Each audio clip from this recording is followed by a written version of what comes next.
मरेको भूत च्यापेर रमाउनेहरूलाई आवश्यकता अनुसार उचित जवाफ दिनको निमित्त नेकपा एमाले युवा नेपाल सक्षम छ। मरेको राजा भन्ने शब्द नबोल्नलाई म तपाईँ महेश बस्नेतजीलाई म चेतावनी दिन चाहन्छु। जिब्रो थोत्ने दिन आउन सक्छ, होसियार। हामीले केपीओलीलाई त भूतप्रेत गरेका छैनौँ, भनेको छैनौँ त त्यो चटकैलाई, त्यो उखान टुक्केलाई हामीले त भूतप्रेत भनेका छैनौँ त। राजा हिन्दू सम्राट हो, नेपालीहरू एकताको प्रतीक हो। विश्लेषक रामेश्वर थापाजी हामीसँग कुराकानीको लागि हुनुहुन्छ, स्वागत छ सर यहाँलाई। धन्यवाद, नमस्कार। आराम हुनुहुन्छ? ठिक छु, राम्रो छ। अहिले यो दसैँ हजुर चाडबाडको नजिक छौँ हामी, चाडबाड आज गढस्थापना सुरु भयो, तर यो दसैँको बेला चाहिँ दुर्गा प्रसाई र महेश बस्नेतको त्यो रस्साकसीले चाहिँ एउटा तरङ्ग ल्याइरहेको छ कि दुई पक्ष बिच भनाभन छ।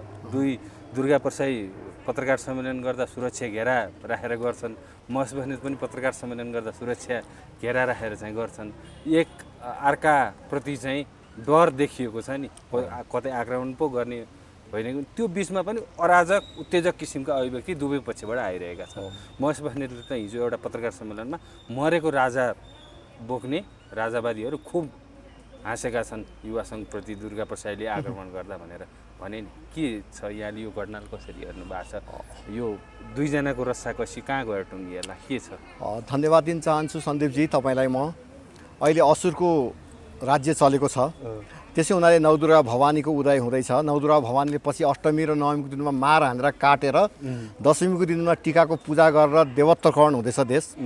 यो अहिले निश्चय नै अहिले असुरहरूको राज्यमा, दानवहरूको राज्य भइरहेको बेला हामीलाई थाहा छ। धर्मशास्त्रले पनि अब देवी नवदुर्गा भवानीलाई अब हामीले हाम्रो प्रार्थनामा उठ्नुहुन्छ र अष्टमी र नवमीमा बलि दिएर दशमीका दिनमा हामी विजयोत्सव मनाउँछौँ र टिका लगाउने हाम्रो चलन छ।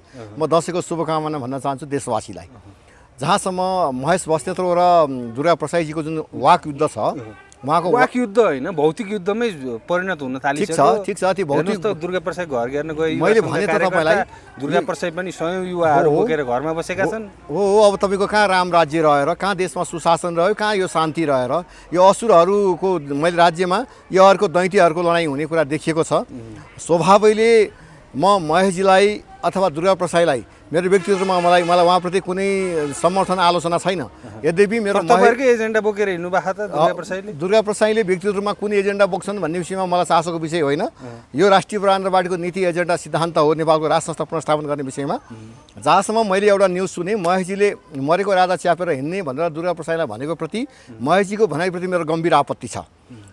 नेकपा एमाले जुन आफूलाई कम्युनिस्ट भन्छ, समाजवाद उन्मुख राजनीति गर्ने भन्छ, यो खालको अस्थिरता, यो खालको अराजकता, नेपालको राष्ट्रियता र राष्ट्रको सार्वभौम सत्तालाई कमजोर पारेर देशमा यो खालको भ्रष्टाचार, यो खालको व्यथिति, यो खालको विकृतिसँग यो खालको विसङ्गतिले चाहिँ देशलाई अनकन्ठारमा पुर्याएर मरेको राजा भन्ने शब्द नबोल्नलाई म तपाईँ महेश बस्नेतजीलाई म चेतावनी दिन चाहन्छु।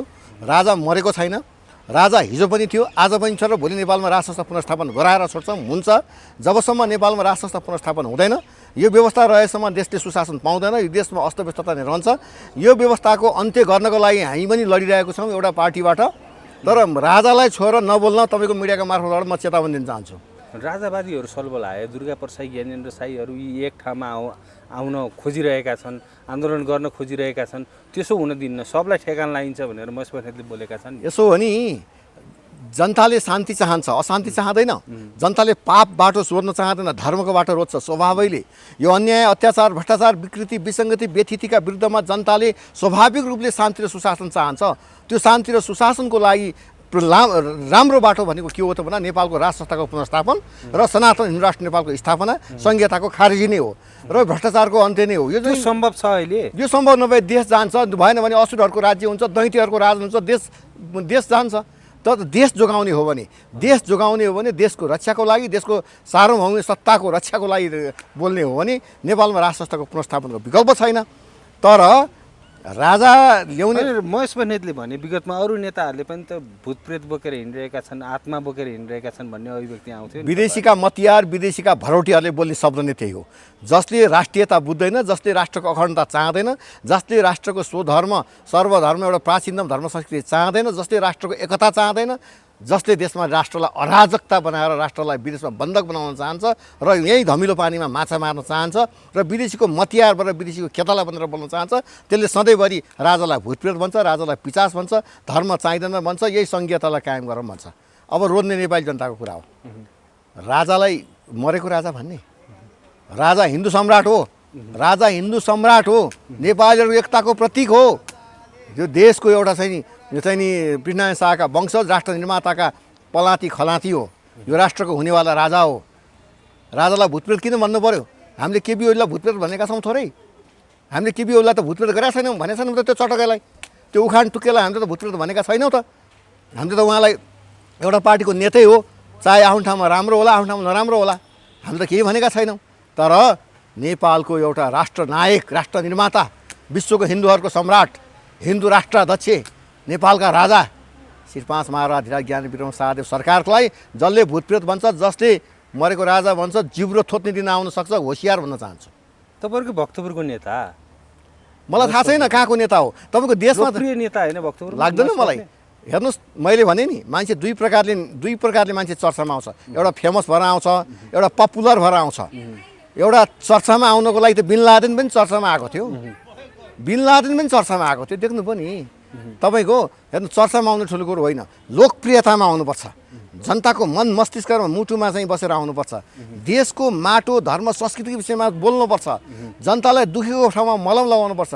नेपाली जनता हस्पिटलमा उपचार गर्न नसकेर, बिल तिर्न नसकेर झ्यालबाट फरालेर मर्नुपर्ने, नेपाली जनताका छोराछोरीहरू पढ्न लेख्न नपाएर आत्महत्या गरेर मर्नुपर्ने, गर्न लागेको काम गर्न नसकेर, सरकारी ऋण तिर्न नसकेर डुबेर झुन्डेर पेट्रोल खनाएर मर्नुपर्ने, अनि देशलाई कङ्गाल बनाएर +2 गर्न नपाएका केटाहरू विदेशमा गएर तातो घाममा गएर काम गर्नुपर्ने अवस्था सृजना गर्ने, देशको ऋण 24 खरबभन्दा बढी ऋणको भकारी बोकाउने, देशको राष्ट्रको स्वाधीनता, राष्ट्रको अखण्डता कमजोर बनाउने, एमसिसी जस्ता, एसपिपी जस्ता राष्ट्रघाती सन्धि समझौतामा हस्ताक्षर गरेर जाने, सुन तस्करहरूको देश बनाउने, भ्रष्टाचारीहरूको देश बनाउने, अनि कम्युनिस्ट काङ्ग्रेसका कुरा गरेर राजनीतिक कुरा गर्ने। त्यसो हुनाले खबरदार, नेपालीहरूको एकताको प्रतीक, निर्वाचनभन्दा माथि उठेको, दलभन्दा माथि उठेको, राष्ट्रियताले ओज प्रोज भएको। तपाईँको आपत्ति छ त्यो अभिव्यक्तिप्रति? राजालाई छोएर कसैले बोल्छ भने हामीलाई आपत्ति छ। उनीहरूको लडाइँको बिचमा राजालाई बिचमा पाइँदैन। दुर्गा प्रसाद एउटा व्यक्ति हुनुहुन्छ, एउटा विषय। तपाईँको समर्थन छ नि दुर्गा प्रसादलाई? होइन, दुर्गा प्रसाद होइन, राष्ट्रिय प्रजातन्त्र पार्टीलाई समर्थन गर्नेहरूलाई समर्थन छ, दुर्गा प्रसादलाई होइन। राष्ट्रिय प्रजातन्त्र पार्टीको हिन्दू राष्ट्र स्थापना। अनि हिजो त तपाईँहरू त्यही नेकपा एमालेसँग मिलेर चाहिँ कोसीमा सरकार बनाउनु भयो होइन? त्यो अर्को पाटो हो। सरकार निर्माण गर्ने विषय भनेको अहिले कसैलाई बहुमतको अवस्था छैन।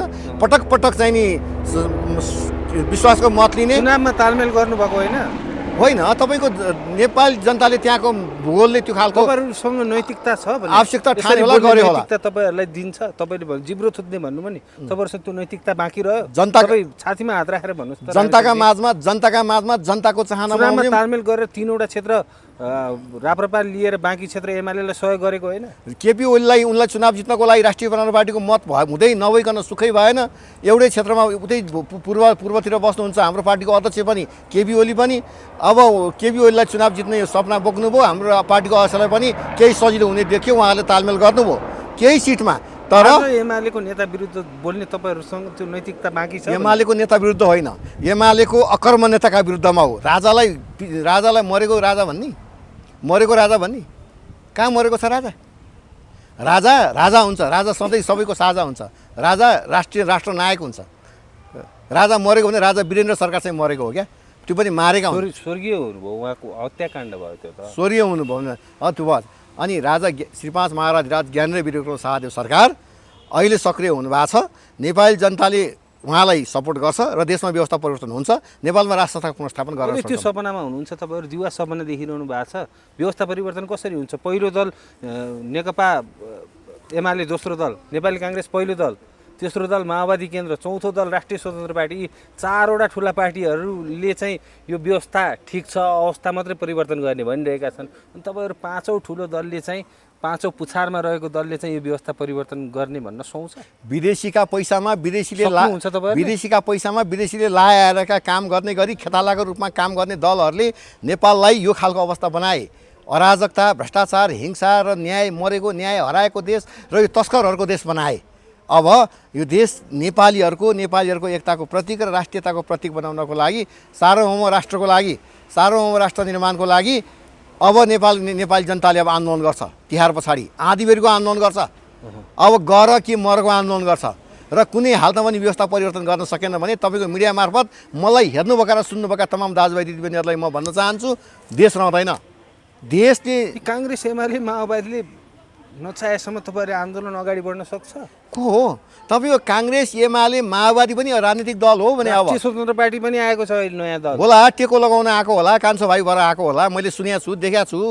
हिन्दू धर्मको घन्टी बजाउँदै क्रिस्चियनको चर्च बनाउँदै चर्चको कुरा गरेर हिँड्ने मैले देखेको छु। त्यो मलाई पहिल्यै थाहा छ। अमेरिकन साम्राज्यवादबाट पालित पोषित भएर अर्को एउटा एजेन्ट जन्मेको हामीलाई थाहा छ त्यो कुरा। तर यो माटो धर्म संस्कृति सुहाउँदो नेपाली जनताको चाहिँ जातीय तथा धार्मिक सद्भाव गर्ने खालको राष्ट्रियतालाई माया गर्ने, देशलाई माया गर्ने, देशलाई कतैबाट चिमटिन नदिने, देशलाई चिमट्नेहरूको हात चुडाल्नको लागि, राष्ट्रलाई कतै कमी कमजोरी हुन नदिनुको लागि हिँडेको पार्टी हो राष्ट्रिय प्रजातन्त्र पार्टी हो। भलै अहिले तपाईँको आँखाले हेर्दा, जनताका नाङ्गो आँखाले हेर्दाखेरि भलै सिट सङ्ख्यामा थोरै होला, जनमत थोरै देखियो होला, तर अब त्यो चुनाव भएको पनि 1 वर्ष भइसक्यो। अब 1 वर्षमा धेरै समुद्रमा धेरै पानी बगिसक्यो। अब सबै सोरिएर एमाले काङ्ग्रेस माओवादी हिजो त्यसमा भोट हाल्ने मान्छेहरू पनि अब सोरिएर अब राष्ट्रवादको पक्षमा, राष्ट्रिय एकताको पक्षमा, राष्ट्रको अखण्डताको पक्षमा, राष्ट्रको स्वाधीनता र राष्ट्रको सार्वभौम सत्ताको पक्षमा उभिन्छ र धर्म रक्षाको लागि उभिन्छ। लेखेर राख्नुहोस्, फरक पर्दैन। हस्, अन्तिममा सँग यो छोटो कुराकानीको अन्तिममा के भन्न चाहनुहुन्छ? अब मैले तपाईँको राष्ट्रवादको तपाईँलाई मैले कुरा गरेँ। अब तपाईँको सूचनाका सञ्चारका माध्यमबाट मलाई हेरिरहनुभएका तमाम दाजुभाइ दिदीबहिनीहरूलाई निवेदन गर्न चाहन्छु, विजयादशमीको अग्रिम शुभकामना भन्न चाहन्छु तमाम दाजुभाइ दिदीबहिनीहरूलाई। यो नेपालीहरूको राष्ट्रिय पर्व, एकताको पर्व, यो धार्मिक पर्वको तपाईँहरूलाई शुभकामना भन्न चाहन्छु। असुरहरूको, दैतीहरूको, राक्षसहरूको यो व्यवस्थालाई बदल्नका लागि नवदुर्गा भवानीको जन्म भएर नवदुर्गा भवानीले जुन खालको एउटा चाहिँ नि त्यो चाहिँ नि भर्सी दसैँको टिकामा हामी ग्रहण गर्दैछौँ, त्यही अनुरूपले अब दसैँमा यही खालको प्रसाद ग्रहण गरेर, यही खालको प्रार्थना गरेर दसैँ र तिहार पछाडि व्यवस्था परिवर्तन र बदल्नका लागि र देशलाई रक्षा गर्नको लागि उठ्नलाई म निवेदन गर्न चाहन्छु र दसैँको शुभकामना भन्न चाहन्छु सबैलाई। धेरै धेरै धन्यवाद। तपाईँलाई पनि धन्यवाद।